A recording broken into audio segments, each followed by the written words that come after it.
무더위에 고생이 많으셨을 줄로 압니다. 저는 본래 찬물은 별로 즐기지 않는데요. 이번 주만은요, 얼음도 정말 열심히 얼려가지고 물을 마실 때마다 이렇게 넣어서 마셨습니다. 밖에서 일을 보고 집으로 귀가할 때면 이미 귀가하기 전에도 온몸이 다 젖어 있었고요. 집에 도착하면은 그 얼음을 빼서 물에 넣어서 먹는 그 냉수 한 잔이 얼마나 시원하던지 그 어떤 산의 진미보다 일주일 동안 제가 가장 사랑했던 것은 바로 냉수였습니다. 다행히 어제 저녁부터는 이제 기온이 조금 내려가서 더위에 지쳐있던 몸을 다시 추스리고 또 주님께서 우리 지쳐있는 영혼에도 성령의 단비를 내려주시기를 소망합니다. 우리는 지난주에 옛사람이 죽고 새 사람이 되었다는 로마서 6장 전반절의 말씀을 나누었습니다. 오늘은 그 말씀에 이어지는 하반절, 6장 하반절 말씀입니다. 죄에 대해서는 죽고 하나님에 대해서는 산 사람들이 어떻게 살아야 하는지를 사도 바울이 말하고 있습니다. 바울은 우리의 몸을요, 비유하고 있습니다. 연장, 곧 도구, 그리고 종 두 가지로 비유를 하고 있는데요. 그 비유를 통하여서 그리스도인이 어떻게 살아야 하는지 은혜를 나누도록 하겠습니다. 먼저 연장의 비유입니다. 12절과 13절의 말씀을 다 같이 읽겠습니다. 그러므로 여러분은 죄가 여러분을 죽을 몸을 지배하지 못하게 해서 여러분이 몸의 정욕에 굴복하는 일이 없도록 하십시오. 그러므로 여러분은 여러분의 지체를 죄에 내맡겨서 불의의 연장이 되게 하지 마십시오. 오히려 여러분은 죽은 사람들 가운데서 살아난 사람답게 여러분을 하나님께 바치고 여러분의 지체를 의의 연장으로 하나님께 바치십시오. 아멘. 사도 바울은 먼저는 죄가 우리의 죽을 몸을 지배하지 못하게 하라고 말하고 있습니다. 이 말은요, 죄가 나를 지배하게 하는 것도 또 죄가 나를 지배하지 못하게 하는 것도 그 권한이 나에게 있다는 뜻입니다. 여러분, 뱀파이어와의 인터뷰라는 영화를 보셨는지요? 혹시 또 다른 많은 뱀파이어 영화들이 있는데요. 뱀파이어가요, 밖에서 집으로 들어오려고 할 때요, 똑똑똑 문을 두드립니다. 그리고 뭐라고 하죠? Let me in. 나 들어가게 해줘. 그런데요, 그 안에 있는 사람이 거부하면 들어가지 못합니다. 그런데 그 뱀파이어가 브래드 피트나 탐 크루즈 같이 생겨서 그 아름다운 외모에 홀랑 반해가지고 어서 들어오세요. 바로 이곳입니다. 잘 오셨습니다. 라고 하지요. 죄도 그와 같습니다. 내가 받아들이지 않고 나를 지배하지 못하게 하면 나에게 영향력을 끼치지 못합니다. 내 마음에 들어올 수가 없습니다. 어떤 사람들은 말합니다. 나는 어릴 때 이런 일들이 있었고 이런 트라우마가 있었기 때문에 어쩔 수 없이 이런 일을 행할 수밖에 없었습니다.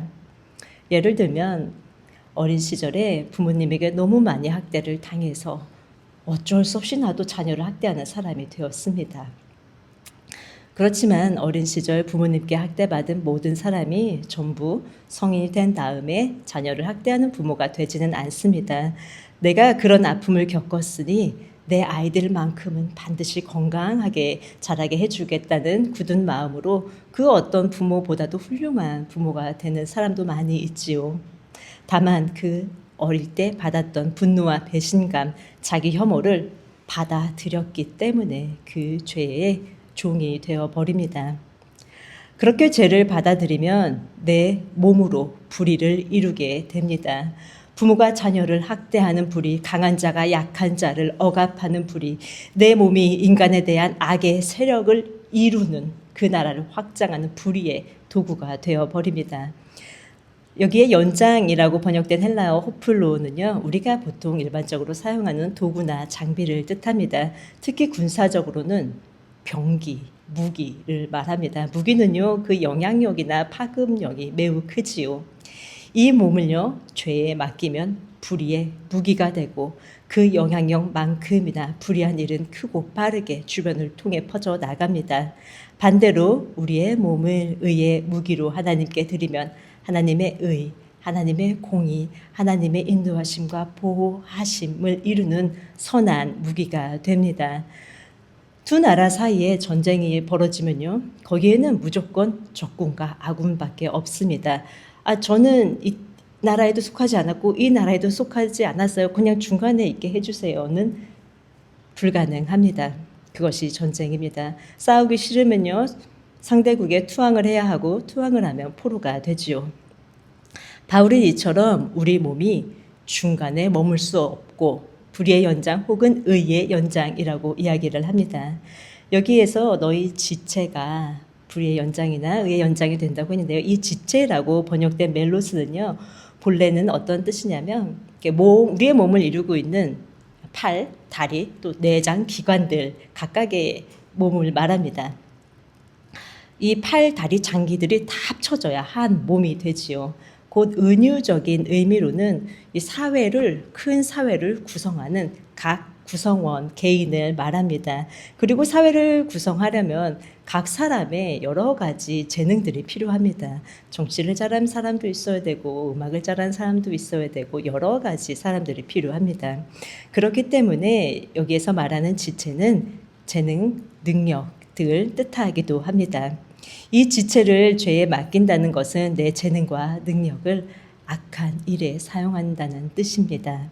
또한 내 지체를 하나님께 바친다는 것은 내 몸뿐 아니라 재능, 능력 역시도 주님께 드리는 것을 말하지요. 그러면 의의 연장, 의의 병기가 됩니다. 예를 들어서 컴퓨터를 잘하는 사람이 있습니다. 그런데 그 사람이 그 재능으로 악성 바이러스를 뿌렸고 해킹을 하고 그런 일을 할 수도 있고요. 혹은 여러 가지 좋은 프로그램들을 만들어서 사람들의 편의를 도모할 수도 있습니다.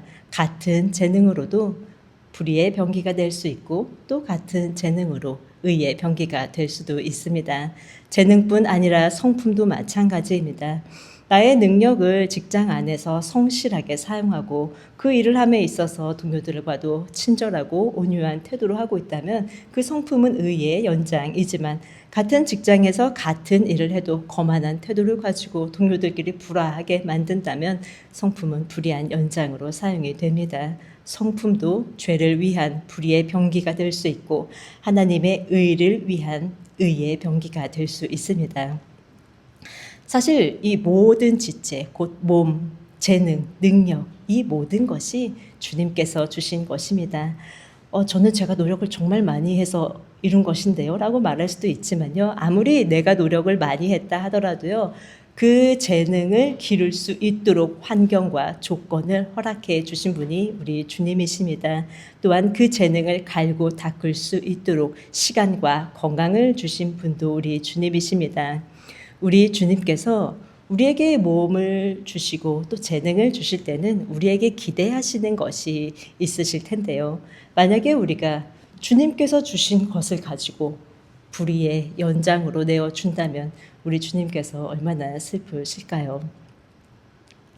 여러분의 몸, 재능, 능력은 어디에 사용하고 계십니까? 죄에 대해서는 죽고 하나님에 대해서는 산 사람답게 주님께서 주신 지체를 의의 연장으로 하나님께 바치시기를 바랍니다. 바울은 연장의 비유를 한 다음에요, 종의 비유로 넘어갑니다. 종의 비유는 총 3가지로 나옵니다. 첫 번째는 죄의 종과 순종의 종입니다. 16절 말씀을 다 같이 읽겠습니다. 여러분이 아무에게나 자기를 종으로 내맡겨서 복종하게 하면 여러분은 여러분이 복종하는 그 사람의 종이 되는 것임을 알지 못합니까? 여러분은 죄의 종이 되어 죽음에 이르거나 순종의 종이 되어 의에 이르거나 하는 것입니다. 아멘. 죄의 종은 죽음에 이르고 순종의 종은 의에 이릅니다. 사도행전에 기록된 이야기입니다. 바나바라는 사람이 있었습니다. 이 사람은 매우 신실하고 사람들에게 칭찬을 받는 사람이었습니다. 근데 그 사람이 어느 날 재산을 모두 팔아서 사도에게 헌납을 했습니다. 그 모습을 보고 사람들은 야, 바나바의 믿음은 정말 우리가 따라갈 수가 없구나. 대단한 사람이야 라고 칭찬을 다 했습니다. 그 모습을 아나니아와 삽비라가 보았습니다. 그리고 우리도 저렇게 할까? 그래, 그렇게 하자 하고 부부가 합의를 보고 소유를 팔아서 베드로의 발 앞에 놓았습니다. 사람들이 보기에 아나니아와 삽비라는 대단한 믿음을 가졌습니다. 소유를 다 팔아서 드렸다고? 그렇지만 베드로의 다르게 보입니다. 베드로 안에 있는 하나님의 영 성령이 아나니아와 삽비라가 판 것의 일부를 감추어 놓은 것이 베드로의 눈에는 보입니다. 그 부분은 믿음이 좋은 사람들이 아니라 실상은 탐심을 버리지 못하고 사람들에게 높임만 받고 싶어서 성령을 속이는 사람이었습니다. 죄를 받아들이고 죄가 몸을 지배하게 되었고 죄의 종이 되어서 베드로가 그 부부를 책망하였을 때 둘은 그 자리에서 직사하게 됩니다. 반면에 순종의 종은 의에 이릅니다. 오늘 함께 읽은 창세기의 말씀입니다. 아브라함이 25년을 자그마치 25년이라는 세월을 기다려서 이삭을 100세에 얻습니다. 이삭이 얼마나 귀합니까? 이 아이하고 바꿀 수 있는 것은 세상에 그 무엇도 없습니다. 바라만 보기만 해도 웃음이 절로 나오고 이 세상에 내 모든 것을 다 줄 수 있는 금쪽 같은 아들입니다. 재산, 명예, 성공, 이 아들에 비하면 아무것도 아닙니다. 그런데 그 금지옥엽 아들을 하나님께서 번제로 바치라고 명령하십니다. 번제가 뭐냐면요, 제물을 죽입니다. 그리고 그 피를 사방에 다 뿌립니다. 피를 다 뺍니다. 그리고 가죽을 싹 벗깁니다. 그리고 각을 뜨는데, 각을 뜬다는 것은 머리 자르고 팔 자르고 여러 조각으로 자르는 것을 말합니다. 그리고 내장을 다 꺼냅니다. 내장을 꺼내서 다 씻고 그 다음에 분리된 조각들을 불에 활활 다 태워버리는 것이 바로 번제입니다. 이런 번제 의식을 양이나 소가 아니라 내 아들한테 하라고요? 아니, 지금 너무하신 거 아닙니까? 그런데 이때 하나님의 본심이 이삭을 죽이는 것이었나요? 오히려 그 반대입니다. 아브라함과 이삭에게 복을 주시기 위함입니다. 하나님이 무엇이 필요해서 사람을 번제로 바치라 하시겠습니까? 하나님께서 주신 아들, 죽어도 하나님이 다시 살려주신다는 믿음으로 아브라함은 이삭을 잡으려고 했고, 그 순간 아브라함아 그만해라 하고 제지를 하셨습니다. 그리고 하나님께서는 그제서야 내가 나를 경외하는 줄을, 나를 두려워하는 줄을 알았다 하고 말씀하시고 친히 준비해 주신 순양으로 제 번제를 드리게 하십니다.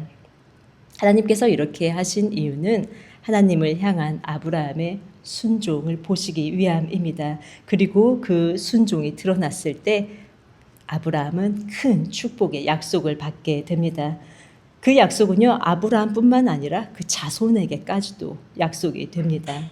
순종은요, 내 상황에 맞고 내 생각에 합리적일 때만 하는 것이 아닙니다.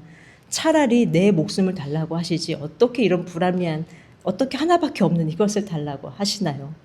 그러나 절대적으로 이해되지 않아도 절대적으로 적극적으로 하는 것이 순종입니다. 순종하기 어렵습니다. 당장 눈앞에 보면 손해보는 것 같거든요. 그래서 아무나 순종하지는 못하는 것 같습니다. 오직 나는 피조물이고 주님은 창조주이심을 명확하게 인식한 사람만 순종할 수 있고요. 또한 나를 지으신 그 창조주께서 나에게 무엇을 가지고 가려고 하신 분이 아니라 선하신 분이신 것, 그리고 또 그 분께서 나를 사랑하고 계시다는 것을 오롯이 믿는 사람만이 하나님께 순종을 할 수가 있습니다. 만약에 아브라함이 하나님의 사랑하심과 선하심을 믿지 못해서 이삭을 바치라 했을 때 그렇게 하지 못했다면 어떤 일이 생겼을까요? 혹시나 내가 하나님께 안 바쳐서 이삭한테 무슨 일 생기는 거 아니야? 노심초사, 항상 불안하고 아들에게 과도하게 집착하고, 그로 인해 이삭은 이상한 성인으로 자라나고 아들과의 관계도 하나님과의 관계도 모두 틀어져 버릴 수밖에 없었을 것 같습니다. 순종은요, 하루에 성경 몇 장 읽으세요, 기도 얼만큼 하세요 라는 요구에 화답하는 수준 정도가 아닙니다. 치열하게 무조건적으로 그 어떤 하나님의 명령에도 복종하는 것이 순종입니다. 바울은 로마서를 당시 고린도에서 썼는데요. 당시 고린도 인구의 3분의 1 이상이 노예였습니다. 그리고 로마에는 기독교인이면서도 노예였던 사람들이 많았습니다. 당시에 노예 매매를 자주 했었는데요. 그때 노예가 할 수 있는 발언이 있었을까요? 전혀 없었습니다. 또 주인이 명하는 것은 모든 것을 다 행해야 합니다. 그것이 노예가 하는 일 전부였습니다. 그리스도인은 이처럼 순종의 종이 되어야 합니다. 우리 주님께서 원하시는 일에 그저 순종하는 것이 가장 현명한 일이며 축복을 받는 일입니다. 그리고 순종하지 못하면 죄의 종이 됩니다. 성경에는 순종해서 하나님의 호의를 받은 사람들과 순종하지 못해서 죽음에 이른 사람들의 이야기가 수없이 기록되어 있습니다. 순종의 종이 되시어 아브라함과 같이 주님께서 베풀어 주시는 최고의 복을 받으시기를 바랍니다. 죄의 종과 순종의 종의 비유를 한 다음에 바울은 그 다음에는 죄의 종과 의의 종의 비유를 합니다. 17절 18절 말씀을 다 같이 읽겠습니다. 그러나 하나님께 감사하는 것은 여러분이 전에는 죄의 종이었으나 이제 여러분은 전에 받은 교훈의 본의 마음으로부터 순종함으로써 죄에서 해방을 받아서 의의 종이 된 것입니다. 아멘. 계속해서 또 순종을 말하고 있습니다. 그런데 이번에는 그냥 순종이 아니라 그 앞에 수식해주는 어휘가 붙었습니다. 마음으로부터 순종해야 합니다. 마음으로부터 하는 순종은 어쩔 수 없이 하기 싫은데 억지로 하는 것이 아니고 혹은 바리새인처럼 남들에게 보이기 위해서 하는 순종이 아니라 진정으로 내 마음으로부터 나오는 온전한 순종, 질적인 순종을 말합니다. 한용운 시인의 복종이라는 시를 여러분 아시는지요? 이런 시구가 있습니다. 복종하고 싶은데 복종하는 것은 아름다운 자유보다 더 달콤합니다. 주님께 순종하고 싶어서 순종하는 것, 그것이 내 자유가 되는 것, 내 마음으로부터 나오는 것이 바로 순종입니다. 누군가는 이렇게 질문할 수도 있습니다. 아니, 우리는 다 은혜로 구원을 받았는데 은혜는 전적으로 하나님께로부터 오는 것인데요. 인간의 하는 노력이 그렇게 중요한가요? 사도 바울은 로마서의 말씀을 통해서요. 하나님의 능력과 또 인간이 하는 응답, 상호작용이 매우 중요함을 이야기합니다. 17절과 18절에는 교훈, 이 교훈은요. 우리가 직접 얻어내는 것이 아니죠. 복음은 주님께서 은혜로 우리에게 내려주신 것입니다. 우리가 이 복음을 받는 일에 대해서 그리스도의 십자가에 대해서 한 일은 전혀 없습니다.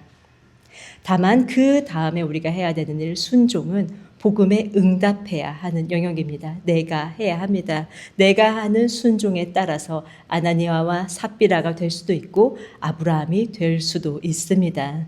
또한 죄에서 해방을 받아서 해방을 우리가 받는 것이지 내 스스로 나를 자유롭게 해방시키지 못합니다. 이것도 주님께서 우리에게 주셔야 합니다. 이처럼 우리가 의의 종이 되는 것은 하나님의 전적인 은혜이며 동시에 우리 순종이 기반이 되어야 합니다. 죄의 종에서 의의 종이 되면 나타나는 특징이 있습니다. 19절 하반절의 말씀을 다 같이 읽겠습니다. 여러분이 전에는 자기 지체를 더러움과 불법의 종으로 내맡겨서 불법에 빠져 있었지만 이제는 여러분의 지체를 의의 종으로 바쳐서 거룩함에 이르도록 하십시오. 아멘. 바울이 말하는 불법은 여러 가지가 있습니다. 그중 로마서 13장에 보면 술 취함, 음행, 방탕, 싸움, 시기 등이 있습니다. 이런 것들이 나에게 주로 있다면 나는 죄의 종이겠지요. 반면 의의 종에게는 거룩함이 나타납니다. 히브리서에서는 거룩해지지 않고서는 아무도 주님을 보지 못할 것이라고 기록되어 있습니다. 거룩은요, 우리가 어떤 일을 할 때 그 행위의 과정 자체가 우리가 생각하거나 세상이 생각하는 방법이 아닌 주님의 방법으로 구별되는 것입니다. 과정뿐만 아니라 결과도 주님께서 보시기에 구별된, 성별된 결과입니다. 거룩이라는 것은 구별, 성별입니다. 하지만 가끔 착각을 하는 것 같습니다. 구별되고 성별되는 것을 차별하는 것과 또 우월의식을 갖는 것으로요. 예수님께서는요, 지극히 작은 사람, 한 사람에게 냉수 한 그릇이라도 주면 자기 상을 잃지 않을 것이라고 하셨습니다.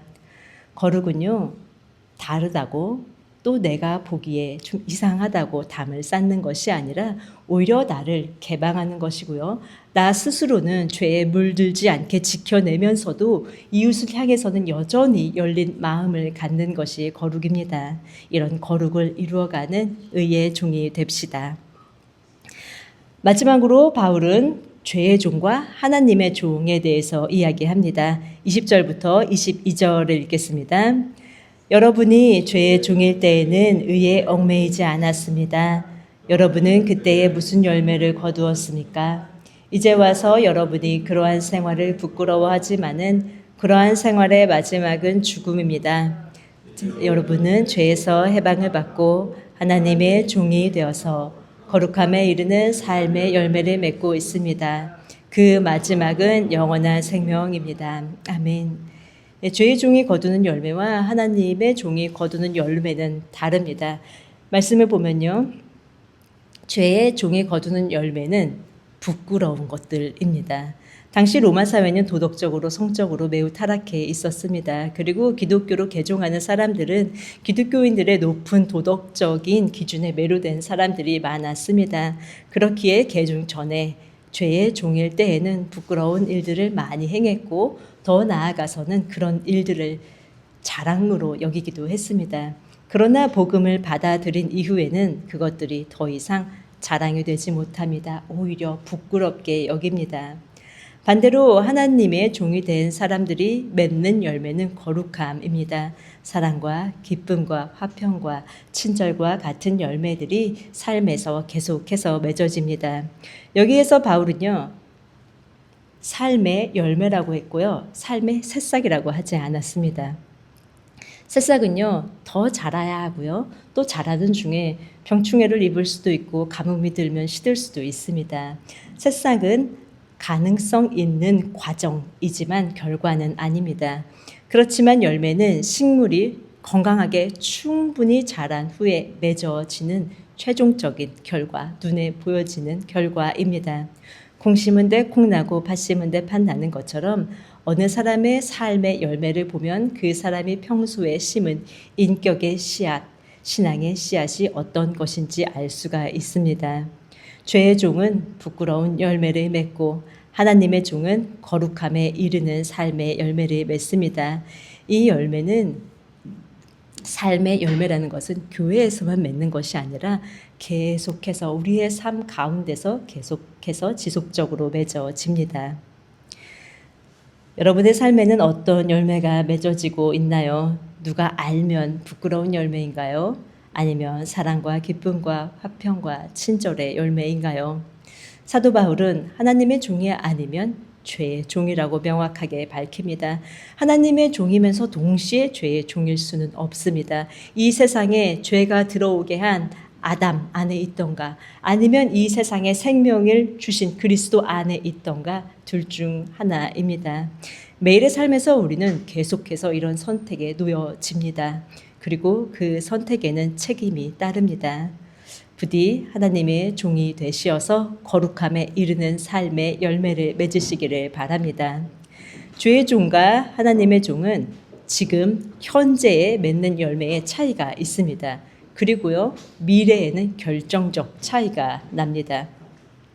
23절 죄의 싹은 죽음이요 하나님의 선물은 우리 주 예수 그리스도 안에서 누리는 영원한 생명입니다. 아멘. 당시 노예들은 매일 삭스를 받았습니다. 매일 그날의 임금을 받았는데요. 그것과 비유해서 죄의 종이 된 사람들이 받을 싹, 임금은 바로 죽음이라고 바울은 말합니다. 어떤 사람들은 죄와 짝지어서 살면 즐겁기만 한데요. 왜 죽는다고 말하지요? 라고 생각할 수도 있습니다. 그러나 계시록 말씀을 살펴보면요. 절대로 그렇지 않습니다. 계시록 17장에 한 여자가 등장합니다. 이 여자는 음녀 창녀라고도 불립니다. 자주색 빨간 옷을 입고요. 금과 보석 진주로 치장하고 있습니다.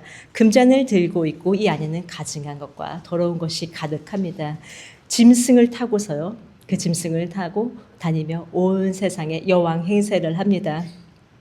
여기에서 이 짐승은 마귀, 죄이고요. 짐승을 탄 여자는 죄와 짝한 사람들, 하나님을 대적하는 세상의 체제를 말합니다. 여자가 짐승을 타고 사람들의 부러운 시선을 받으며 영원히 세상을 다스릴 것만 같았지만 결국은 어떻게 되냐면요. 계시록 17장 16절을 다 같이 읽겠습니다. 시작. 그리고 내가 본 그 열불과 그 짐승은 그 창녀를 미워해서 비참하게 만들고 벌거벗은 꼴로 만들 것이다. 그들은 그 창녀의 살을 삼키고 그 여자를 불에 태울 것이다. 아멘. 너무나 잘생겨서 렛미인할 때 들어오세요 라고 한 뱀파이어에게 내 생명을 빼앗기듯이 너무나 매혹적이고 멋져 보였던 죄는 결국 자신을 따르는 사람들을 삼키고 불에 태웁니다. 거짓으로 많은 것들을 약속하지만 막상 받게 되는 것은 잔인한 망가짐과 비참한 죽음뿐입니다. 그것이 자신을 죄의 종으로 내어준 사람의 결과입니다. 반면에 예수 그리스도를 따르는 사람들은 선물을 받습니다. 삶에서 매일 기쁨의 선물, 사랑의 선물, 평화의 선물을 받습니다. 물론 때로는 어려움을 겪을 때도 있습니다. 아브라함이 시험을 겪었던 것처럼요. 그러나 기억합시다. 그렇게 어려운 때라도 주님의 궁극적인 목적과 목표는 더 좋은 것을 주시기 위함입니다. 이 땅에서 매일의 기쁨과 감사를 누리다가 마지막에는 영원히 주님과 함께 생명을 누리게 됩니다. 말씀을 정리하겠습니다. 사도 바울은 죄에 죽고 하나님에 대해서 산 사람들이 어떻게 살아야 하는지 연장과 종으로 비유를 했습니다. 먼저는 연장입니다. 우리는 불의의 연장이 될 수도 있고 의의 연장도 될 수 있습니다. 그리고 내가 불의의 연장이 될 건지 의의 연장이 될 것인지는 나에게 달려 있습니다. 우리 몸의 재능, 우리 시간, 주님께서 허락해 주신 모든 것을 주님께 의의 연장으로 드립시다. 다음은 종으로 비유했습니다. 죄의 종과 순종의 종, 죄의 종과 의의 종, 죄의 종과 하나님의 종 세 가지로 비유를 했는데요. 죄는 우리를 억압하지만 주님께서는요. 순종의 종이 되라고 하시는 것은 우리에게 좋은 것을 주시기 위해서 순종을 요구하십니다. 하나님을 향한 경외심은요, 다른 것 아닌 순종으로 표현됩니다. 그리고 그 순종이 경외심이 표현이 될 때 주님의 축복이 임합니다. 의의 종은 거룩함에 이르게 됩니다. 거룩함은 죄에는 구별되되 이웃에게는 차별이 없는 그리스도의 사랑을 신철하는 것입니다. 죄의 종은 부끄러움의 열매를 맺고 마지막은 죽음에 이르게 되지만 하나님의 종은 거룩함에 이르는 삶의 열매를 맺고 마지막에는 영원한 생명에 이르게 됩니다. 우리 몸을 주님께 의의 연장으로 드리는 순종의 종, 의의 종, 하나님의 종이 되시기를 예수님의 이름으로 축복합니다. 말씀을 생각하시며 잠시 기도드리시겠습니다.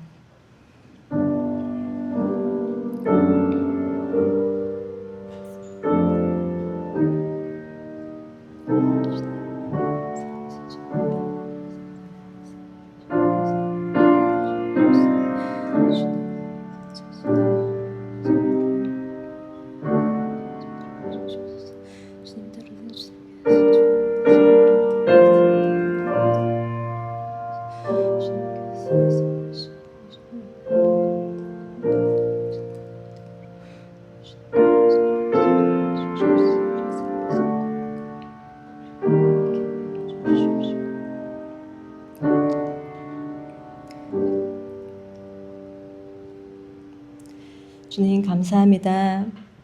주님께서 우리를 불러주셨습니다. 우리를 만드신 창조주 되시니 주님 이제는 우리의 지체를, 우리의 재능을, 우리에게 주신 그 모든 것을 주님께 의의 연장으로, 의의 무기로, 의의 병기로 드리는 우리 각 사람이 되게 하여 주옵소서. 주님께서는 우리에게 순종의 종, 의의 종, 하나님이 종이 되라고 하셨습니다. 그런데 주님, 어떤 때는 순종하기 어려울 때가 있습니다. 당장 이것을 하면 나에게 너무나 큰 피해가 올 것 같이 느껴지기도 합니다.